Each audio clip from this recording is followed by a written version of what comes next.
আসসালামু আলাইকুম রহমতুল্লাহ। দোয়া করি সকলে ভালো আছেন। আলহামদুলিল্লাহ আমিও ভালো আছি। বর্তমানে আমি ঢাকায় অবস্থান করছি। আপনাদের সামনে একটি ব্লগ নিয়ে আমি হাজির হচ্ছি। আমি ব্যবসার উদ্দেশ্যে ধানমন্ডি থেকে ইসলামপুর যাওয়ার উদ্দেশ্যে বের হয়েছি। আপনারা এই ব্লগে দেখতে পারবেন ইসলামপুর কাপড় মোকামে কিভাবে যেতে হয় এবং ইসলামপুর মোকাম আসলে দেখতে কীরকম তা আপনাদেরকে আমি দেখানোর চেষ্টা করেছি। আমার একটি ইউটিউব চ্যানেলের প্রথম ব্লগ। আশা করি সকলে আমার এই ভিডিওটি দেখবেন এবং আমার সাথে থাকবেন। আপনারা দেখতে পাচ্ছেন আমি অলরেডি ইসলামপুর প্রবেশ করেছি। সকালবেলা তাই গেঞ্জামটা প্রচুর কম। আমি প্রাইডেক্স শাড়ি ঘরে সবসময় মাল করি, তাই সর্বপ্রথম ইসলামপুর এসেই আমি প্রাইডেক্সের ঘরে যাই, শোরুমে যাই।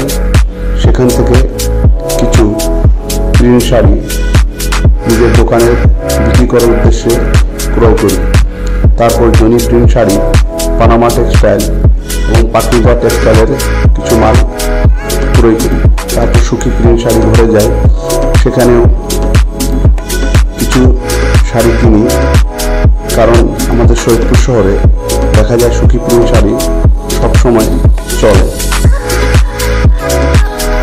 আসলে আমি ব্লগটি প্রথম করেছি, হয়তো কথা বলতে গিয়ে যদি কোনো ভুল হয় মনে কিছু সকলে নেবেন না।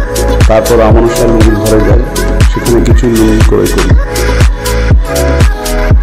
আসলে আমি চেষ্টা করেছি যে আমার এই ব্লগের মধ্যে ইসলামপুর এরকম দেখতে এবং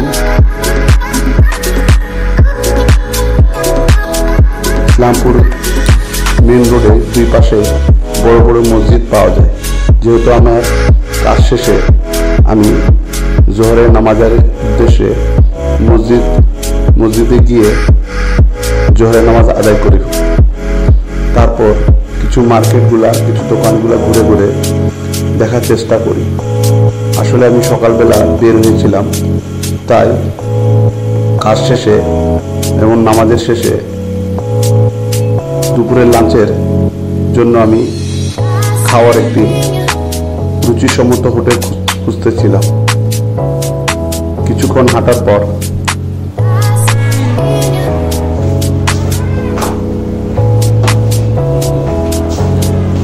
যদি এই ভিডিওটি ভালো লাগে অবশ্যই আপনারা আমাকে লাইক এবং কমেন্ট করবেন। ধন্যবাদ। পরিশেষে হোটেল খুঁজে পাই। হোটেলের খাওয়াটা খুব সুস্বাদু ছিল এবং রেটও খুব কম ছিল।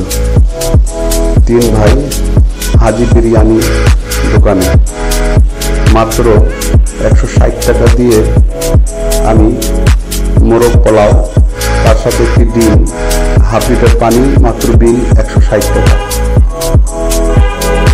খাওয়া দাওয়া শেষ করে আমি চলে যাই প্যাডেক্স ঘরে। সাব্বির ভাই আমার বন্ধু, ওনার সাথে দেখা করে আমি বিদায় নিই।